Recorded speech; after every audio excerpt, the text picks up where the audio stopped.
السلام علیکم۔ بنت مومن اردو سٹوریز میں آپ سب کو خوش آمدید۔ یہ سردیوں کے دن تھے۔ شہر میں مہنگائی اپنے عروج پر تھی۔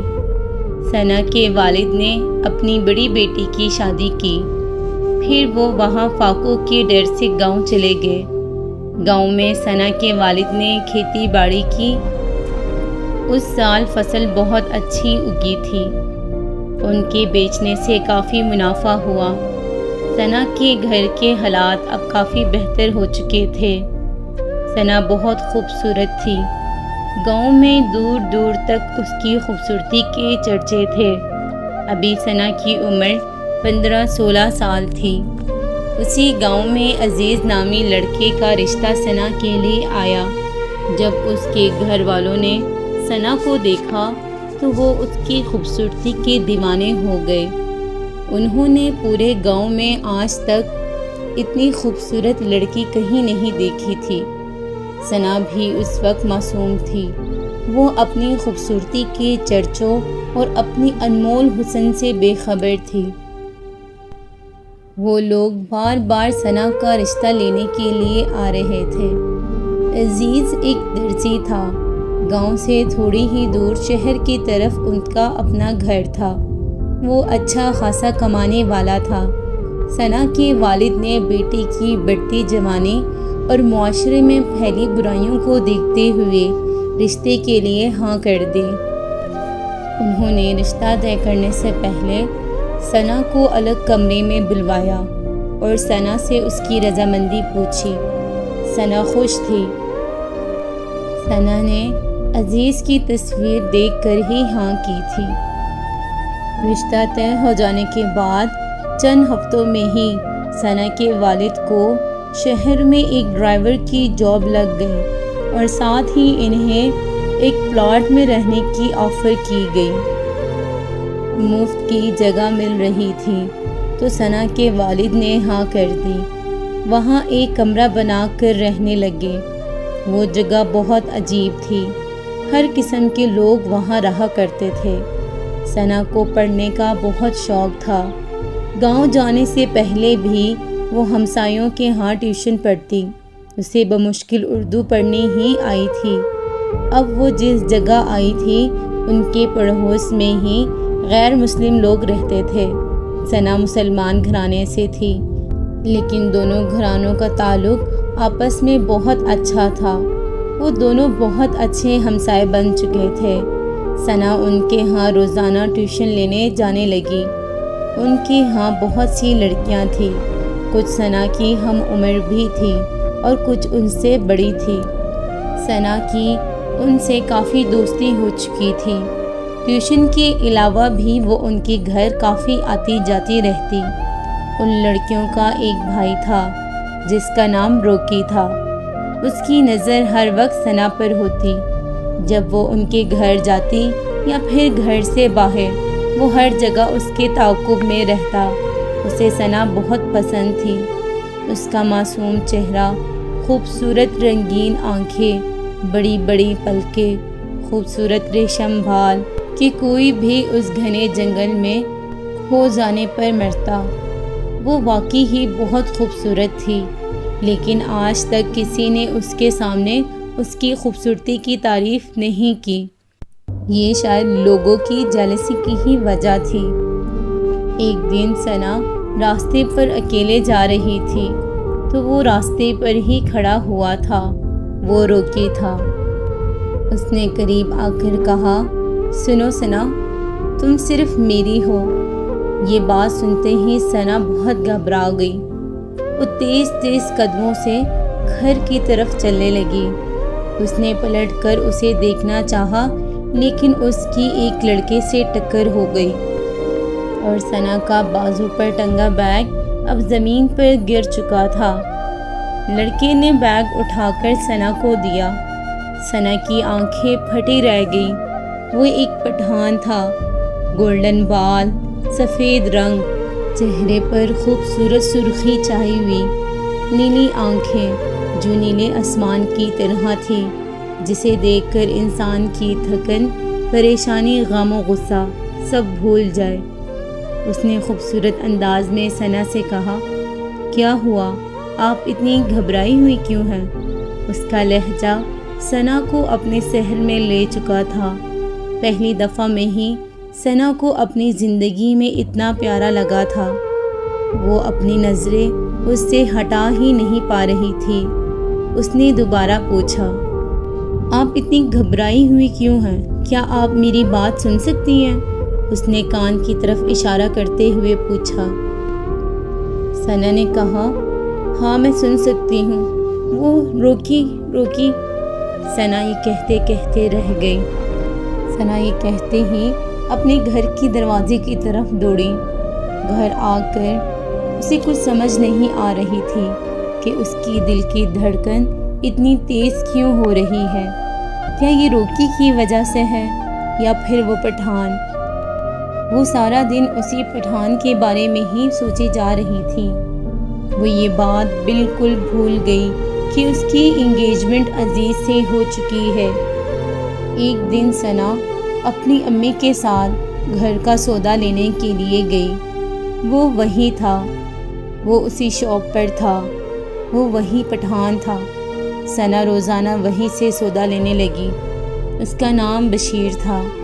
ثنا اپنے محبت کو دیکھنے کے لیے روزانہ اس شاپ پر جاتی۔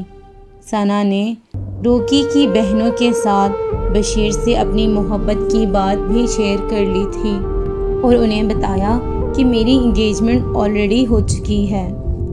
روکی کی بہنیں ثنا کی بہت اچھی دوست تھیں۔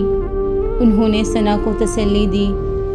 روکی کی بہنوں کو تو پہلے سے ہی معلوم تھا کہ ان کا بھائی ثنا سے کس قدر محبت کرتا ہے۔ وہ یہ سب دیکھ نہ سکی۔ انہوں نے فوراً روکی کو ثنا کے متعلق بتایا کہ ثنا ایک کریانے والے بشیر سے محبت کرنے لگی ہے۔ روکی کی بہنیں بھی روکی کے ساتھ ہی تھیں۔ اس دن ثنا گھر جا رہی تھی۔ روکی نے موقع دیکھتے ہی اپنی محبت کا اظہار کر لیا۔ ثنا نے روکی سے کہا کہ میں تم سے محبت نہیں کرتی، میری منگنی ہو چکی ہے۔ میں ایک مسلمان گھرانے سے ہوں اور تم غیر مسلم ہو۔ ہمارے یہاں ایک مسلمان غیر مسلم سے شادی نہیں کر سکتا۔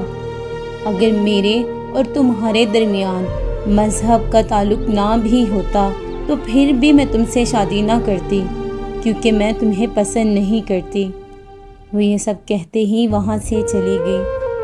روکی کو اس بات کا اندازہ ہو چکا تھا کہ ثنا اب اس سے کسی بھی قیمت میں نہ ہی محبت کرے گی اور نہ ہی شادی، اور وہ سر عام اس کی محبت کو ٹھکرا کر گئی ہے۔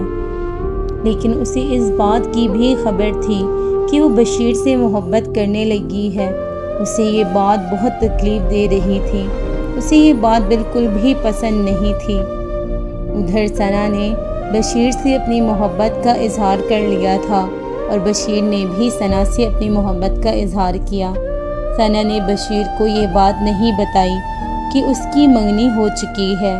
بشیر کے اچھے اخلاق اور ثنا کے گھر والوں کا خیال رکھنے کی وجہ سے ثنا کی امی نے بشیر کو اپنا منہ بولا بیٹا بنا لیا۔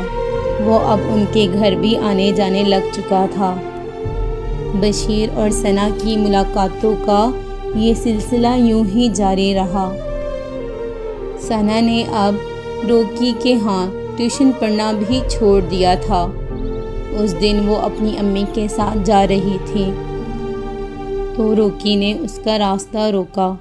اس نے وہیں کھڑے کھڑے ثنا کو دھمکی دی، ثنا اگر تم میری نہیں تو کسی کی نہیں ہو سکتی، میں تمہیں اٹھا لے جاؤں گا۔ ثنا روکی کی اس دھمکی سے بہت ڈر گئی۔ اس کی امی نے ثنا کو سمجھایا کہ آوارہ گنڈا ہے، رہنے دو، اس کی باتوں کو زیادہ توجہ نہ دو۔ لیکن ثنا کو معلوم تھا کہ روکی کی یہ دھمکی واقعی ہی ایک دھمکی ہے، معمولی بات نہیں۔ ثنا کی امی نے بشیر سے یہ بات کہی۔ اس رات بہت لڑائی ہوئی۔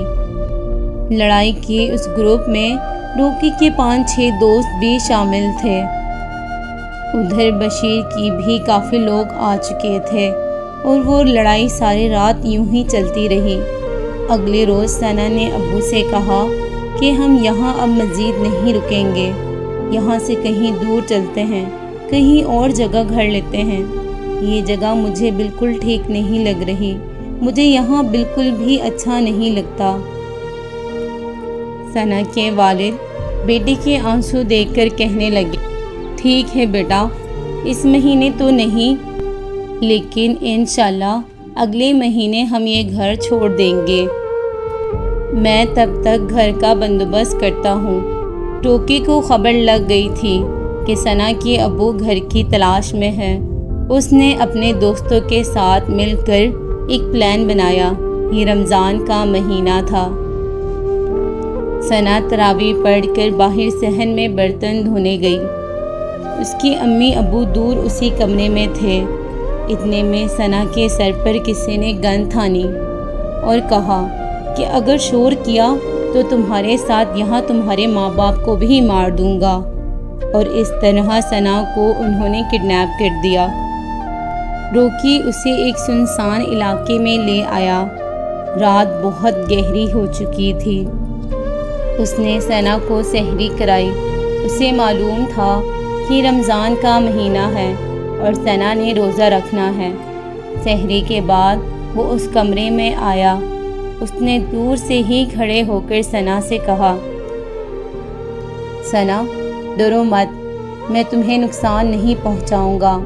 میں تم سے بہت محبت کرتا ہوں، پاگلوں کی طرح، لیکن تم نے میری محبت ٹھکرا دی اور بشیر سے محبت کرنے لگی۔ تم نے میرے ساتھ ایسا کیوں کیا ثنا؟ میں یہ سب کرنے پر مجبور ہو گیا کیونکہ تم مسلسل مجھے اذیت دیے جا رہی تھی۔ مجھے کچھ سمجھ نہیں آ رہی تھی کہ میں کیا کروں، تمہیں کس طرح اپناؤں۔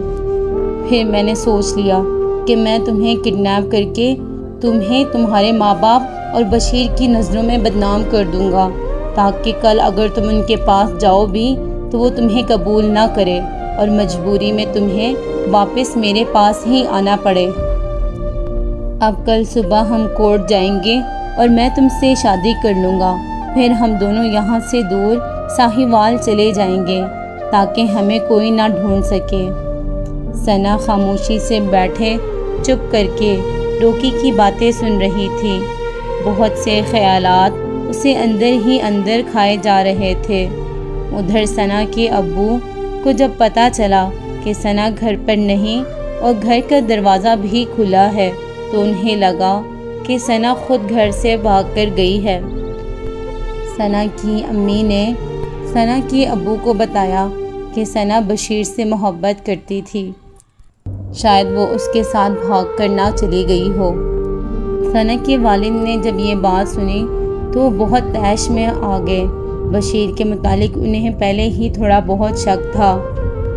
انہوں نے فوراً پولیس کو کال کی۔ پولیس کی مدد سے بشیر کے گھر کی تلاشی کی گئی۔ وہاں بشیر تو تھا لیکن ثنا نہیں تھی۔ پولیس نے بشیر کو انکوائری کے لیے اریسٹ کر لیا۔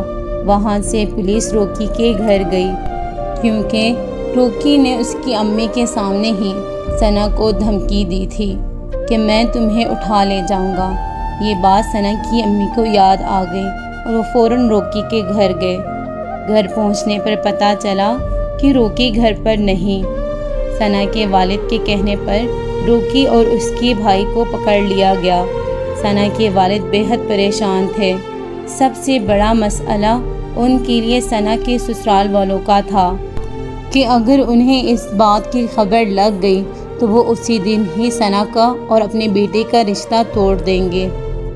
ثنا کے والد چاہتے تھے کہ ثنا کی گمشدگی کی خبر اس سے پہلے کہ اس کے سسرال والوں کو ملے، ہم ثنا کو ڈھونڈ نکالیں اور یہ معاملہ یہیں پر ہی ختم ہو جائے۔ پولیس نے ایسی کوئی جگہ نہ چھوڑی جہاں پر انہوں نے ثنا کی تلاش نہ کی ہو۔ شہر کا چھپا چھپا ڈھونڈ نکالا لیکن ثنا کی کوئی خبر نہ نکلی۔ ایک دن گزر گیا، اسی طرح کرتے کرتے 2 دن اور پھر بعد 15 دن تک آ گئی۔ 15 دنوں کے بعد بھی ثنا کی کوئی خبر نہیں لگ رہی تھی۔ جب روکی کو پتہ چلا کہ ثنا کے والد نے اس کے بھائی اور والد کو اٹھا لیا ہے اور پولیس اب کسی بھی صورت میں اسے نہیں چھوڑے گی، تو اس نے ڈر کی وجہ سے اپنی محبت کو بیچ ڈالنے کا فیصلہ کیا اور وہ سندھ چلا گیا۔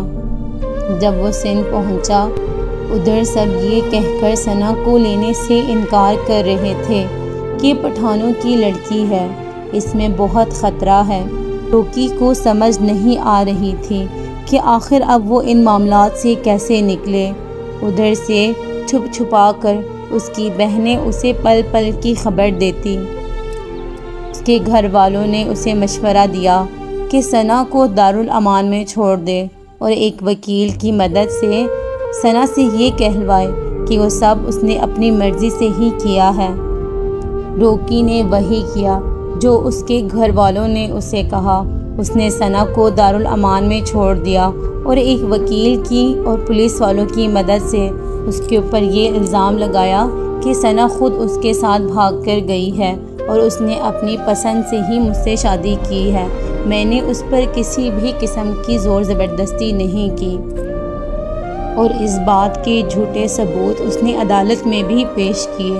جب ثنا کو عدالت لایا گیا تو اس نے سارا واقعہ سنایا، جو کچھ روکی نے اس کے ساتھ کیا تھا۔ ادھر ثنا کے سسرال والوں کو ثنا کی گمشدگی کی خبر لگ گئی تھی۔ انہوں نے اسی دن ہی ثنا سے اپنا تعلق ختم کر لیا۔ روکی اب جیل کی سلاخوں کے پیچھے ہے، لیکن ثنا کو ان تمام معاملات کے بدلے کیا ملا؟ صرف بدنامی، گالیاں، ناکامی، اس کے علاوہ اور کچھ نہیں۔ آج وہ اپنے والدین کے ساتھ تو ہے، لیکن معاشرے کی گالیاں، باتیں، بدکاریاں، بہتان، اس کے ساتھ اس کے والدین کو بھی سننی پڑتی ہے۔ آج معاشرے میں ایسا کوئی بھی نہیں جو اس بے گناہ ثنا کو اپنائے۔ بشیر بھی اسے اب چھوڑ گیا ہے۔ سسرال والوں نے تو اسی دن ہی اسے اپنانے سے انکار کر دیا۔ آج بے گناہ ثنا کو یہ معاشرہ ایک ایسے جرم اور گناہ کی سزا دے رہا ہے جو اس نے کبھی کیا ہی نہیں۔ ثنا آج گھر پر ہی قید ہو چکی ہے۔